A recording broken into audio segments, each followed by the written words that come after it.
আসসালামু আলাইকুম রহমতুল্লাহি ওবরকাতুহ।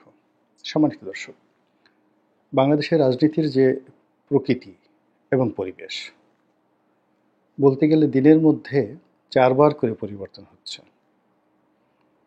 মানে ২৪ ঘন্টার মধ্যে প্রতি ৮ ঘন্টা পর পর পরিবর্তন হচ্ছে। এদেশের কোনো রাষ্ট্রীয় সিদ্ধান্ত, কোনো মন্ত্রণালয়ের সিদ্ধান্ত রাত ২টোর পরে হয়, এরকম নজির আমি ইতিপূর্বে দেখিনি। যখন মাইলস্টোন কলেজে অ্যান্ড স্কুলে সেই ঐতিহাসিক মহাদুর্ঘটনা এবং বিয়োগাত্মক ঘটনা ঘটল, তারপরে যে এইচএসসি অর্থাৎ ইন্টারমিডিয়েট পরীক্ষার যে ডেট ছিল সেটি পেছানোর যে জোর দাবি, সে ব্যাপারে সরকার প্রথমে কর্ণপাত করল না। পরবর্তীকালে যখন পরিস্থিতির চাপ তাপ এবং গুরুত্ব তারা মোটামুটি বুঝতে পারল, বিশেষ করে তাদের কর্তা ব্যক্তিরা যখন সেই নানাভাবে নিগৃহীত হতে থাকলেন সেই মাইলস্টোন কলেজে গিয়ে, তখন তারা পরের দিনের যে এসএসসি পরীক্ষা সেটা নেওয়া হবে না এরকম একটা সিদ্ধান্ত রাত ২টোর পরে তারা দিল। এর অর্থ যে আমাদের এই যে জোয়ার ভাটা, ৮ ঘন্টা পর জোয়ার হয়, ভাটা হয়, ২বার জোয়ার ২বার ভাটা আমাদের দক্ষিণাঞ্চলে। তো সেই জোয়ার ভাটার সঙ্গে তাল মিলিয়ে বাংলাদেশের বর্তমান এই সরকারের যে রাজনীতি, এটি দৈনিক ৪ বার করে গতি পরিবর্তন করছে। কখনো জোয়ারে যাচ্ছে, কখনো ভাটিতে যাচ্ছে। জোয়ারে যখন যাচ্ছে তখন মনে হচ্ছে যে এই পৃথিবীটা বড়ই সুন্দর, আমরা মরে গেলেও ক্ষমতা ছাড়ব না, আমাদের একটা দায়িত্ব আছে না। এত বড় একটা বিপ্লবের পর জনগণ আমাদেরকে ক্ষমতায় বসিয়েছে, আমরা জনগণের একটা কুল কিনারা না করে, জনগণকে একটা অন্যরকম যাকে বলা হয় অনুভূতি না দিয়ে আমরা এই দেশ ছেড়ে কোথাও যাব না জোয়ারের সময়। কিন্তু ভাটার সময় তাদের মনে হয়, হায় আল্লাহ, এ কি, এটা দেখি সবাই বিশ্বাসঘাতক, সবাই মুনাফেক, সবাই তো স্বৈরাচারী বা ফ্যাসিবাদী সরকারের দোসর, চারিদিকে শুধু চক্রান্ত, কেউ কৃতজ্ঞতা স্বীকার করে না, এত খাওয়াই, এত পড়াই, পোলাও কুরমা বিরিয়ানি, এগুলোর হিসাব তো আমাদের দিতে হবে। রাষ্ট্রীয় অর্থে আমরা তাদেরকে আনি, খাওয়াই দাওয়াই, কত মিষ্টি মিষ্টি কথা বলি, কিন্তু আমার ঘর থেকে বের হওয়ার পরই এদের কি হয়, কেন তারা আমার বিরুদ্ধে কথা কয়। তো এইরকম একটা পরিস্থিতিতে দিনে ২বার, রাতে ২বার তাদের মতামত পরিবর্তন হয়। ফলে আমরা যারা রাজনীতির বিশ্লেষণ করি, আমরা আসলে কোনো গতি এবং প্রকৃতির প্রতি নির্ভর করতে পারি না।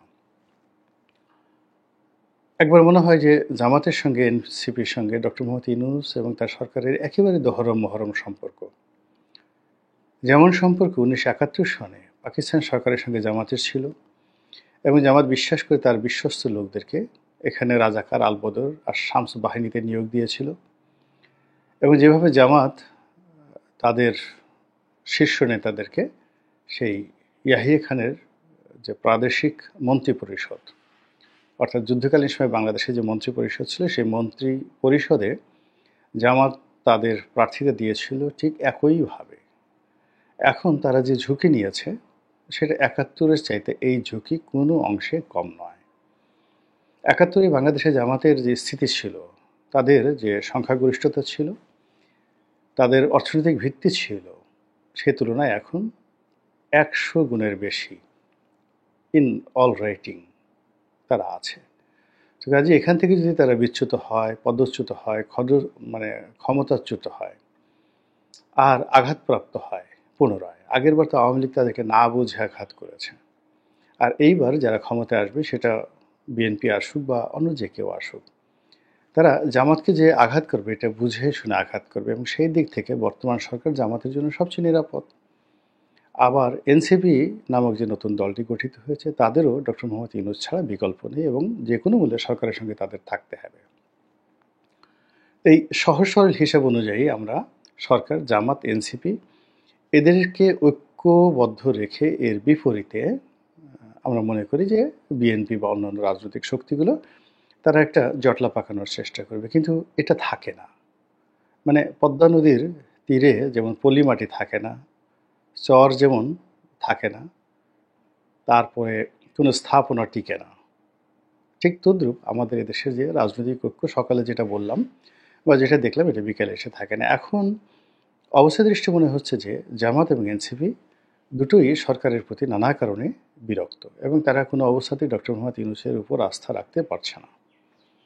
আর ডক্টর মোহাম্মদ ইউনূসের কাছাকাছি যারাই বিভিন্ন সময় আসার চেষ্টা করেছে, তার নূরের জিল্লতে, তার উত্তাপে, তার চেহারার সৌন্দর্যে, তার প্রজ্ঞা, মেধা এবং যোগ্যতার দাপটে সবগুলো সুহাকি তারা, অর্থাৎ ইঁদুরের মতো মাথা নিচু করে ওই ভবন থেকে বের হতে বাধ্য হন, এবং বের হওয়ার পরে তাদের আসলে কোনো জবানে বক্তব্য থাকে না, স্বর থাকে না কণ্ঠে, জিহ্বা নাড়াচাড়া করার মতো শক্তি সামর্থ্য তাদের থাকে না। তো এইভাবে চলছে, টানা হেঁচড়া চলছে। কিন্তু এখন আজকের এই যে দিনটিতে আমি ভিডিও করছি, সেটি হলো জুলাই মাসের একেবারে শেষ সময়। এই জুলাই মাসের একেবারে শেষ ২-৩টি দিন আছে মাত্র। এখন বাংলাদেশের যে পরিস্থিতি আন্তর্জাতিকভাবে, তারপর স্থানীয়ভাবে এতটা জটিল আকার ধারণ করেছে। যেমন ধরুন, আমেরিকা কোনো অবস্থাতেই ডক্টর মোহাম্মদ ইউনূসকে আর ছাড় দিতে চাচ্ছে না। ডোনাল্ড ট্রাম্প প্রশাসনের কাছ থেকে ন্যূনতম যতটুকু আশা করা যাচ্ছিল, সেই আশার কোনো রকম বাণী শোনা যাচ্ছে না। বাংলাদেশের উপর তারা একতরফাভাবে ৩৫% ট্যাক্স আরোপ করেছে আমাদের যে রপ্তানিযোগ্য পণ্যের উপর, এবং এই বিষয়ে আলাপ আলোচনা করার জন্য দ্বিতীয় মেয়াদে বাংলাদেশের কর্মকর্তারা, মানে বাণিজ্য উপদেষ্টা বা বাণিজ্য মন্ত্রী যে যাবেন, এর জন্য কোনো অ্যাপয়েন্টমেন্টই দেওয়া হচ্ছে না, কোনো দাওয়াতপত্র দেওয়া হচ্ছে না, এবং সরকারের সঙ্গে, অর্থাৎ মার্কিন সরকারের সঙ্গে আলোচনার কোনো সুযোগই পাওয়া যাচ্ছে না। অন্যদিকে চীনও তো বেঁকে বসেছে, তারাও নানা কারণে সরকারের প্রতি বিরক্ত, আর ভারত তো 10 পায়ে দাঁড়িয়ে আছে। এর মধ্যে এই মাইলস্টোনের ঘটনা ঘটলো, গোপালগঞ্জের ঘটনা ঘটলো, এবং এই মাইলস্টোন এবং গোপালগঞ্জের ঘটনাকে কেন্দ্র করে বাংলাদেশে যে উত্তাল পরিস্থিতি, সেই উত্তাল পরিস্থিতিতে পাকিস্তান, ভারত, চীন, আমেরিকা আবার নতুন করে খেলা শুরু করেছে। মায়ানমার সীমান্তে আমাদের নতুন সমস্যা দেখা দিয়েছে, এবং যে মানবিক করিডোর জাতিসংঘ চেয়ে আসছিল, সেই মানবিক করিডোরের বিষয়টা আবার আসছে, এবং বিভিন্ন আন্তর্জাতিক গণমাধ্যমে আমাদের রোহিঙ্গা ইস্যুটি যেভাবে আসছে, তাতে মনে হচ্ছে এটি আমাদের গদির উপর একটা বিস্ফোরক হয়ে দেখা দিয়েছে। আমাদের সবচেয়ে বড় সমস্যা হলো যে জনগণের মধ্যে যে উন্মত্ততা দেখা দিয়েছে, উত্তালতা দেখা দিয়েছে, এবং কোনো কিছু না মানার তাদের যে প্রবৃত্তি, এবং যখন যেভাবে পারো যাকে ইচ্ছে তাকে ধরো, মারো, খাও, এই যে থিওরি চলছে, এটি গত 2 সপ্তাহে সহ্যের সীমা ছাড়িয়ে গেছে। ফলে আমার কমন সেন্স যেটা বলছে, সিক্স সেন্স যেটা বলছে, যে সরকারের এই মুহূর্তে যারা কর্তা ব্যক্তি আছে, তাদের প্রায় সকলের অবস্থা ছেড়ে দেমা কেঁদে বাঁচি। কোনো মতে একটা নির্বাচন দিয়ে তারপরে কারো হাতে দায়িত্ব হস্তান্তর করে তারা যদি নিরাপদ বা সেফ এক্সিটের কোনো সুযোগ পায়, তাহলে তারা সেই সেফ এক্সিটের জন্য সর্বোচ্চ চেষ্টা করবে, এটাই স্বাভাবিক এখন যা যাচ্ছে। তো সেই দিক থেকে তারা এই গত 11 মাসে জামাতের সঙ্গে, এনসিপির সঙ্গে যে মাখামাখি করেছে, দহরম মহরম করেছে, তো সেক্ষেত্রে যদি ফর্মালি জামাত এবং এনসিপির কাছ থেকে বিদায়ের চেষ্টা করা হয়, বিদায়ের বাণী শোনানো হয়, তাহলে বুঝতে পারেন জামাত এবং এনসিপির যারা কর্তা ব্যক্তি, তারা সবাই বলবে, চাচা মিয়া বা দাদু ভাই, মরে গেলেও জীবন গেল, আপনাকে ছাড়া যাবে না। আমরা আফগানিস্তানে দেখেছি, যখন আমেরিকা তাদের দোসরদেরকে ছেড়ে গেছে, তখন ওই আফগানিস্তানে কি ভয়াবহ পরিস্থিতি তৈরি হয়েছে। আমরা বাংলাদেশে দেখেছি যে শেখ হাসিনা যখন বাংলাদেশ থেকে চলে গেছেন, তার দোসর, পাত্র, মিত্র, আমলা কামলা, উজির নাজির, পায়েক, পেয়াদা, কোতোয়াল প্রায় সবাই এখন দস্যুরানী ফুলুনের মতো মানুষের আক্রমণের শিকার হচ্ছে, কোর্ট কাছারিতে, অফিস আদালতে, জেলখানা থেকে শুরু করে সর্বত্র।